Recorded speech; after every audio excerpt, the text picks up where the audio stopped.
আমার ছেলের বয়সী, আমার ভাইয়ের বয়সী সর্বস্তরের আপামর জনতা, আসসালামু আলাইকুম ওয়া রাহমাতুল্লাহি ওয়া বারাকাতুহু। ওয়া আলাইকুম আসসালাম ওয়া রাহমাতুল্লাহ। আপনারা কেমন আছেন? আলহামদুলিল্লাহ। প্রচন্ড গরম লাগতেছে। এই গরমে আপনাদেরকে বসিয়ে কথা বলাটা একটু বিব্রতকর। আল্লাহ রাব্বুল আলামিন আপনারা কষ্ট করে বসেছেন, এই বসাটাকে যেন আল্লাহ তাআলা কবুল করেন। আমিন। আপনাদের এলাকায় আমি আগে আসছিলাম একবার নদীর ওই পারে। এটা কোন এলাকা? আমিরগঞ্জ। না না, হ্যাঁ পিটারকান্দি। আর আজকে এখানে দ্বিতীয়বার এসেছি।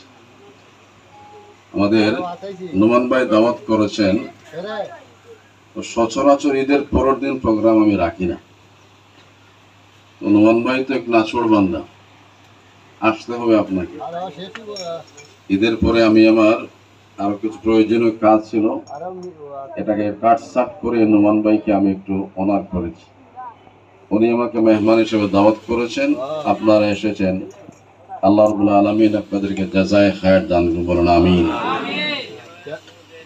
আমি যে এরিয়াতে এসেছি খুব কম মানুষকে আমি সরাসরি চিনি। তিনজন ব্যক্তি যারা দুনিয়া থেকে চলে গেছেন, তার মধ্যে অধ্যাপক আশরাফ হোসেন সাহেব পত্র এলাকার একজন বিশিষ্ট ব্যক্তি ছিলেন। আপনারা কি ওনাকে চিনতেন? মাশাআল্লাহ। ওনার সাথে আমি কত যে বৈঠক করেছি, কত যে প্রোগ্রাম করেছি, কত যে স্মৃতি আছে। উনি আজকে দুনিয়াতে নাই। আরো একজন ব্যক্তি ছিলেন, আমার বয়স অনেক বড়, অধ্যাপক মৌলানা ফজলুল করিম আজাদ সাহেব। ওনার বাড়ি কি এরিয়ায়? বানিয়াচং। উনি সিলেট শহরে থাকতেন। ওনার সাথে কত যে প্রোগ্রাম করেছি, উনি দুনিয়াতে নাই। আর একজন ভাই, ওনাকে আমি সরাসরি চিনি না, কিন্তু মর্যাদার দিক থেকে তিনি আমাদের অনেক উপরে মর্যাদার, বয়স ছোট, শহীদ মাসুম বিন হাবিব। এই তিনজন ভাই তারা দুনিয়া থেকে নাই, যাদেরকে আমি চিনি। আরো যাদেরকে চিনি না, যারা দুনিয়া থেকে চলে গিয়েছেন, আল্লাহ তাআলা প্রত্যেকের খবরকে নূর দ্বারা মুনওয়ার করে দেন, বলেন আমিন। নাওয়ারাল্লাহু মারকাদাহুম।